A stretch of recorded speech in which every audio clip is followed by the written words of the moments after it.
Hey guys, welcome back to my channel. My name's Maddie and today's video is going to be an August wrap up. I hated that, but I already filmed this once, so that's what you guys are getting. If you saw the thumbnail, I'm a liar because I only read 2 physical books this month. All of my other books I had on my Kindle, or I borrowed from the library and it was sent to my Kindle, or it was an audiobook. So, wait, this isn't even the right book. Let me go get the other one.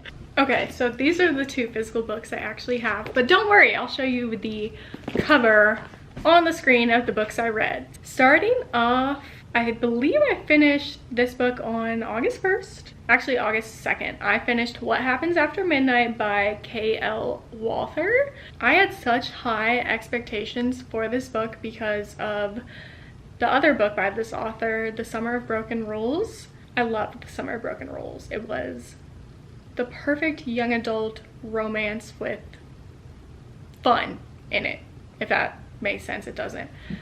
And this book, what had the same like premises. It was going to be 2 kids still in high school at a boarding school, and I love stories that take place at boarding schools, but it just didn't hit for me. And I think I explained in my other video, there was just nothing shocking that happened. It was very predictable. The summary on the back of the book was essentially the book. Like, it just unfolded from there. You knew what was going to happen, you just didn't know when, I guess. I really wanted to love this book because I loved The Summer of Broken Rules, but I just liked it. 3 stars. But also, my opinions don't matter, so if you love this book, I'm happy for you. Next, I listened to an audiobook, Good Girl, Bad Blood, which is the 2nd book in A Good Girl's Guide to Murder series. Again, not as good as the 1st book. I don't even know how to explain this. And again, the audio, me listening to it as an audiobook probably hurt the rating because I already have like a hate-hate relationship with audiobooks. I feel like I'm not getting the most out of my experience listening to it as I would when reading it. I don't know, that some people could argue the opposite, but just listening to the book doesn't do it for me. It needs to be in my face, and I need to know what's going on, and sometimes I just get distracted with an audiobook. But my problem with the 2nd book is it wrapped up the 1st book, I feel like, for 20% of this book. And I had just finished A Good Girl's Guide to Murder, so I remember what happened, and I feel like people who read this series read it straight through, like they don't take a lot of breaks in between it, so I felt like that was kind of annoying. And then nothing exciting happened until 90%, and even then I didn't think it was exciting. And I'm still mad at the author for what she did in the 1st book. That was the worst explanation ever. I don't know if I'm gonna read the 3rd book. I do have it on hold at the library. If I get it anytime soon, it would be nice to just finish all the books in the series and to say I did it, but nothing is calling in me to read it right now. If you're gonna read the series, honestly just read the 1st book. I feel like the 1st one, it wraps it up at the end. Just stop there. And I feel like I didn't even get to see a lot of Pip and Robbie's relationship, which is what I wanted. Hopefully the TV series will show more of that. Then I read Out on a Limb by Hannah Bonham Young. This is on Kindle Unlimited, and I absolutely loved it. It was one of the only books I gave 5 stars this month. It was a cute romance, accidental pregnancy trope. That's not a spoiler, it's on the back of the book. I have no desire to become a mother right now, but I do love an accidental pregnancy trope. There's something about it, and their banter was incredible. Their relationship was so mature, the way they communicated, I loved it.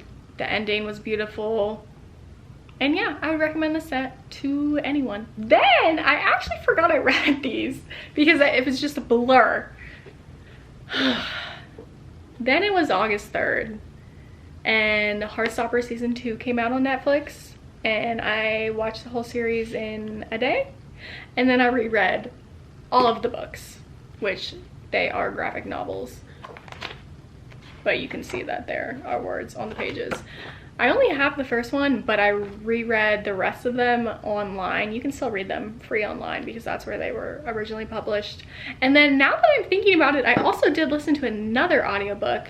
It's called Nick and Charlie, and I don't exactly know the time frame in relation to the graphic novels, but I think it's a year ahead. And it was only a 2-hour audiobook, but I really liked it. I love everything about the books, the series. Nick and Charlie's relationship is so pure and innocent, and they're so sweet to each other, and they have an amazing friend group.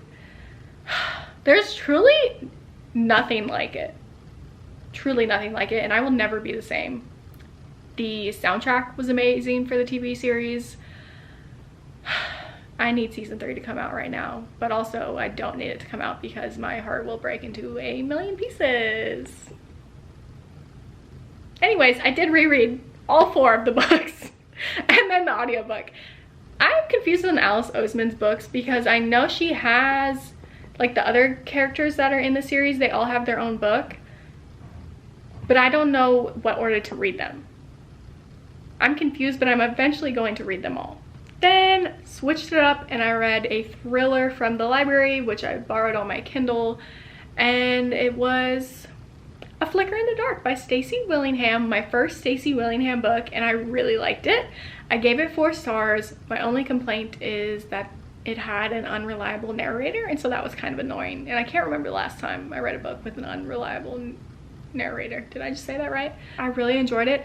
I actually have All the Dangerous Things by her on my Kindle right now because it was finally my turn to borrow it from the library. All of my library books right now are being sent to my Kindle, which is why the books I read this month are so all over the place, because I felt like I had to read them all before the library took it away from me. Then I read Love Theoretically by Ali Hazelwood, and it was a letdown. I still gave it 3 stars. It was just not my favorite Ali Hazelwood book. Her 2 other books I've both rated 5 stars, and so I just, again, had super high expectations. There was a lot of hype for this book. People were saying this is their favorite one, and it just did not live up to the hype for me, and I'm so sad for that. I'm still gonna read anything Ali Hazelwood writes, but I was just confused. I feel like I'm reading a lot of things that people love this month, and I don't know if I'm the problem, but I'm not loving everything that everybody else is loving, which is so unlike me, because normally I am a follower. Like, normally I'm super basic and I like everything. So that was kind of a bummer. Then my last 2 books could not be more different and more random for me.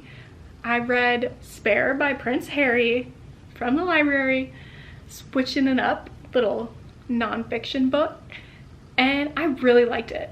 I really liked it. I'm not gonna rate it because that would be disrespectful for me to rate his story when it's literally just his story. I learned a lot. I was telling Sam everything about this book because I just remembered everything so vividly because it was so shocking and so different from what was out there in the media, because obviously the media portrays what they want you to see, even if it's not the truth, because they love a good story. But yeah, I would recommend this book to anyone. It was kind of long, but it's literally his whole life story from 13 until now. It was nice to see him finally have a voice. Then my last book I finished this month was Sharp Objects by Gillian Flynn, who is the same author of Gone Girl, and I read Gone Girl in high school and I remember liking it. I'm not so sure. This book I did not like. I do not normally have strong feelings for books. I never rate anything 1 star. I gave this book a 1 star. And the only reason I read it is because I saw a 30-second trailer on TikTok for the movie and I was like, ooh, that looks good. And then I read the book and now I'm not even gonna watch the movie. So like, what was this all for? Anyway, it was pretty disturbing, and if I'm going to read a sick and twisted thriller, it needs to be good. It needs to be shocking, and I just felt like this book was predictable. I knew what was going to happen. You just had to get to the ending to confirm that that was exactly what was going to happen. So I would have DNF'd it if I just wasn't so curious about my predictions being right. But yeah, I don't know if I would recommend this book. This author has other great books. This is just not one of them. And I'm sorry to her. I had 2 other books that I started in August that I did not finish. It was an audiobook called Just Kids by Patti Smith. I was influenced. I saw Chris Briney, the actor that plays Conrad in The Summer I Turned Pretty, said this was one of his favorite books. So I borrowed it as an audiobook, and like all my other audiobooks, I could not get into it. So I think I'm 23% through. Maybe I'll power through. And then I started The Serpent and the Wings of the Night. I'm 95% through as of today, September 1st. And I'm going to finish it today. But I will say, I don't want this to be a spoiler for my next wrap-up video. I'm not loving it. It's not living up to the hype. But yeah, that's it. Thank you guys so much for watching another video of me not knowing what I'm talking about. If you liked it though, give it a big thumbs up, subscribe down below because I have so many more book videos coming your way. I only post book content because why would I do anything else? Subscribe! Thanks for watching, bye!